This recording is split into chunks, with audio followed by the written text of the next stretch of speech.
BJP শাসিত রাজস্থানে খুন পরিযায়ী শ্রমিক বাংলা বলার অপরাধে নৃশংসভাবে অ্যাসিড দিয়ে পুড়িয়ে খুন করার অভিযোগ উঠেছে। প্লাস্টিক কুড়ানোর কাজ করতেন মালদার পরিযায়ী শ্রমিক। জয়পুরে শ্রমিকের বস্তাবন্দি দেহ উদ্ধার করা হয়েছে। মৃত শ্রমিকের নাম শেখ শাহান। মালদার হরিশ্চন্দ্রপুরের বাসিন্দা ছিলেন এই যুবক। মৃতের পরিবারের পাশে হরিশ্চন্দ্রপুরের সিপিআইএম প্রার্থী শেখ খলিল। যে একটা পরিবার জীবন জীবিকার জন্য অন্য রাজ্যে রাজস্থানে গেল আর সে খুন হয়ে গেল, তার ছোট ছোট বাচ্চা পিতৃহারা, স্ত্রী স্বামীহারা হলো। খুব পরিতাপের বিষয়। আমরা মর্মাহত, যেন আর দ্বিতীয় মানুষ বাংলার খুন না হয় সেই কারণে সরকারকে ব্যবস্থা নেওয়া উচিত যে পরিযায়ী শ্রমিকদের ব্যাপারে এমন কিছু ভাবা উচিত যেন কেউ পরিযায়ী শ্রমিক না হয়। আমরা মনে করছি এনআরজিএসের কাজটা যদি চলতো তাহলে কিন্তু এই পরিযায়ী শ্রমিক এত হতো না যত এখন বর্তমানে হয়েছে। তারা এলাকায় কিছু কাজকর্মের মধ্যে যুক্ত থাকতো। প্রশাসনের মাধ্যমে তার বডিটা যেন বাড়িতে আসে এবং যারা ওর সাথে আছে তারা মানে সুস্থ সরলভাবে যেন বাড়ি ফিরে তার কামনা করছি বা প্রশাসনের দৃষ্টি আকর্ষণ করব। বলছি পরিবারের সাথে কথা বলেন, পরিবারের কি অবস্থা, কি জানালো পরিবার? পিতা মাতা ভাই শোকাহত, মর্মাহত তারা।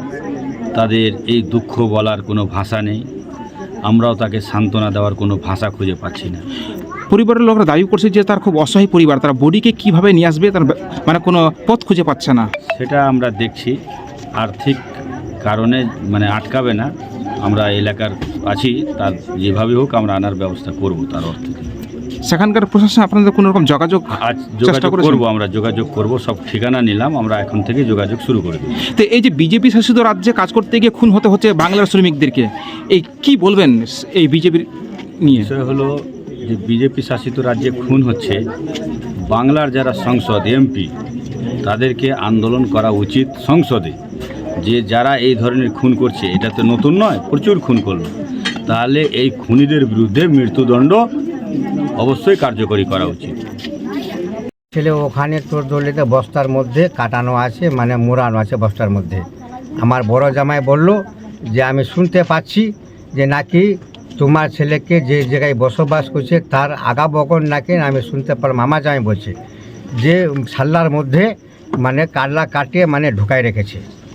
হ্যাঁ, এটা কোন জায়গাতে, কোথায় এটা ঘটনা? এটা জায়গা ওই ফায়াজকির জায়গাটা না রে, রাধিকা ফাটক। তারপরে এটা কি জয়পুর রাজস্থান? হ্যাঁ, জয়পুর রাজস্থান, নির্ভয়া থানা। বলছি কতদিন আগে কাজ করতে গেছিল ওখানে? কাজ ওরা প্রায় 3-4 বছর থেকে করছে, কিন্তু এবার 1-1.5 মহিনা হলো, 1-1.5 মহিনার মধ্যে ছেলেরা এইরকম ঘটনা ঘটাই দিল। মানে এই বাড়ি থেকে কবে শেষবারের জন্য গেছিল ওখানে?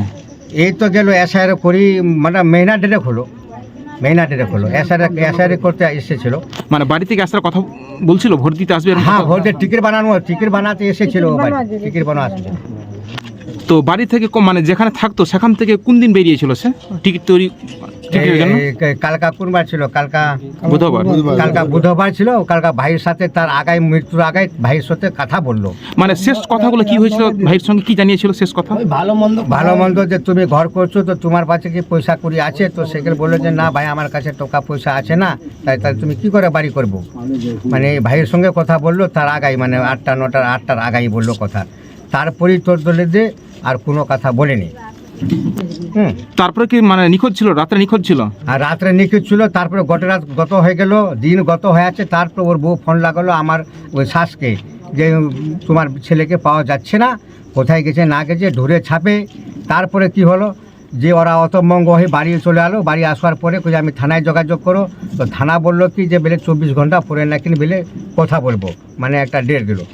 তারপরে আমার জামাই কি ধরাই বললো যে জামাইকে বললাম যে আমার ছেলেটা সারা বোনের ব্যাপার, তুমি আমার ছেলেটাকে কেন ধরতে গেলেন? আপনি কাম করতে চলে গেলেন, ধরতে যাওয়া উচিত, যেহেতু সালা বোনের ব্যাপার ছিল। সে ঝগড়া ফাসাদ হয়েছিল আগে, কিন্তু যার ধরুয়া যাবার ব্যাপার যেতে ব্যাপার ছিল, কিন্তু তাতে গেল না। আমার মেয়ে বলল কি বড়টা এখানে প্যামায় ও বাইরে ছিল না। আমার মেয়ে করলো কি যে ওর আগে ঝগড়া ছিল ওর বেটার সঙ্গে, ওই ঝগড়ার কারণে আমার মরদ গেল না ওই ধরতে। বলছি কাকা সেখানে কি কাজ করতো আপনার ছেলে? আমার ছেলে বরানে কাঁচড়া করাই। মানে সেখানে কে কে থাকতো? একাই থাকতো না ওর সঙ্গে কেউ থাকে? থাকতো? ওর বউ থাকে, সাহান থাকে, ওর ছেলে থাকে, ওর একটা ছোট ছেলে তোর হোটেলে থাকে, একটা বড় ছেলে তোর টেন্ডার হাউসের কাজ করে, আর জনতির মাধ্যমে ওর কাজরা করে। মানে দুই ছেলে কি নাবালক? হ্যাঁ, একটা সাবালক হলো, একটা নাবালকই আছে। তো মানে যেখানে মানে ভাড়া বাড়ি থাকতো সেখান থেকে কত দূর তার দেহটা উদ্ধার হয়েছে, কোনো খোঁজ পেলেন? এই একটু পাশে কোনা মন্দির মন্দির কোনা মন্দির আছে, ওই মন্দিরের পাশে মানে মানে কি অবস্থায় পাওয়া গেছে, কি অবস্থায়? ওখানে মানে মৃত্যু ছিল তোর দলের ছালার মধ্যেই বেলে নাকি পুলিশ নাকি করেছে। মানে চিনতে পেরেছেন তার মুখটা? চিনতে হ্যাঁ, পেরেছেন? হ্যাঁ। কোনো মুখের মধ্যে কোনো এসিড বা কাটা হ্যাঁ, সেটা আছে, মারে একদম শেষ করে দিয়েছে, নালে দেখো মোবাইল। বলছে কি মনে হচ্ছে, মানে তাকে আপনার ছেলে কি খুন করা হয়েছে? হ্যাঁ, ফোন করা হয়েছে। কে বা কারা করেছে কিছু অনুমান করতে পারছেন? অনুমানে তার আগে ওর ঘর থেকে সামান চুরি করে নিচ্ছিল বাঙালিরা, 3বার সামান চুরি করে নিচ্ছে। বাড়ি আসছে, ওর তালামালা ভাঙে সামান চুরি করে নিচ্ছে। আবার গাড়ি টাড়ি আবার এই যে এসেছিল, তারপর ও কোনো দূরের মানে ওর মালিক ছিল মানে ঘরওয়ালা, তখন গাড়ি ফাড়ি রাখে, তারপরে এলো, তারপরে মেহনাখানে ডেটের মধ্যে যাই দেখছে, আবারও ফের 3-4 হাজার টাকার সামান ওর চুরি করে নিচ্ছে। বলছে আপনার কটা ছেলে মেয়ে? আমার হলো দুটা ছেলে, দুটা মেয়ে। যে মারা গেল সে কি বড়? বড়। কি নাম আপনার? শেখ মোর। হুম। আমার নাম নফিজুল। বলছি বডিকে নিয়ে আসার কোনো ব্যবস্থা কিছু হয়েছে আপনার? কি করে দেহ নিয়ে আসবেন ছেলের? এখন আমার বউ তো খুব বুঝার কাছে আছে, আমার বেটার কাছে আছে, কোনো ফোনে তো যোগাযোগ হচ্ছে না যে আমি ব্যবস্থা করব, কোনো ব্যবস্থা করার আমার শক্তিশালী নাই। কি নাম আপনার? আমার নাম নফিজুল।